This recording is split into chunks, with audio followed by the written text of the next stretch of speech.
చీకట్ల బతుకమ్మ ఉయ్యాలో ఎట్లా ఆడాలమ్మ ఉయ్యాలో ఇండ్లు పోతున్నాయి ఉయ్యాలో బతుకు చీకటాయే ఉయ్యాలో రామ రామ రామ ఉయ్యాలో ఎంత గోస వచ్చే ఉయ్యాలో రామ రామ రామ ఉయ్యాలో ఎంత గోస వచ్చే ఉయ్యాలో. బతుకమ్మ పండుగ అంటే ఎట్లుంటది? పెద్దరామాస నాడు అంతా చీకట్లే అయినా ఊరంతా ఎలుగు ఎలుగు అనిపిస్తది. ఏ ఆడకట్ట చూసినా సప్పట్లు పాటలు ఎంత చక్కదనంగా అనిపిస్తుందో. కానీ మార్పు కోరుకున్న జనాలకు మార్పు తెస్తామన్న సర్కారు ఈసారి బతుకమ్మకు ఎసొంటి బహుమానం ఇచ్చిందో చూడుర్రి.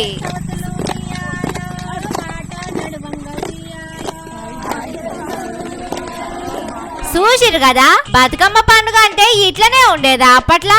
గునుగు పూల ఎలుగుతోటి ఊరంతా ఎన్నెల కాసినట్టు ఉండేది. అసొంటిది పుణ్యాత్ముల పాలనల ఆడిబిడ్డలు అమ్మలక్కలు చీకట్ల బతుకమ్మ ఆడే కాలం వచ్చింది. పండుగ నాడు ఆడిబిడ్డలు చీకట్ల ఆడుకుంటుంటే మహిళల కోసం ఒక మంత్రి ఉంటారు కదా, గా మంత్రి మన సీతక్కనే. అక్కేడున్నదో చూడుర్రి.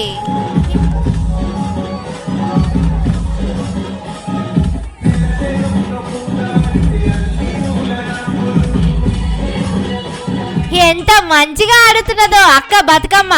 అక్క, నువ్వు ఎలుగు జాగల్లా మంచిగానే బతుకమ్మ ఆడుతున్నావు గాని మీ ఇలాకల ఆడిబిడ్డలు చీకట్లనే సప్పట్ల పండుగ చేస్తున్నారు.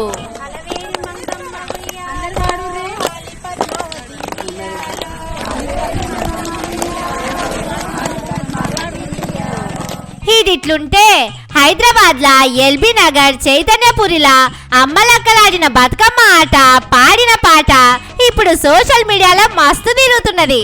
హైడ్రా అని మూసి అని పట్నంలో ఇండ్లు కూలగొడుతున్నారు కదా, దాని మీద పాటకాయ గట్టి పాడుకుంటా బతుకమ్మ సప్పట్లేసిరు అమ్మలక్కలు. ఇగో చూడుర్రి. రేవంత్ సారు ఉయ్యాలో నిజగలను ఉండు ఉయ్యాలో, మా ఇంట్లో మమ్మల్ని ఉయ్యాలో ఉండని ఎవయ్య ఉయ్యాలో. చూసిరు కదా, బతుకమ్మ పాట అంటే ఒకప్పుడు ఎంత చక్కదనంగా వాడేటోళ్ళు. ఇప్పుడు చీకట్ల బతుకమ్మ ఆడే కాలం వచ్చే బతుకులు రోడ్డు పడుతున్నాయి. నువ్వే కాపాడాలి అనుకుంటా బతుకమ్మలు ఆడుతున్నారు.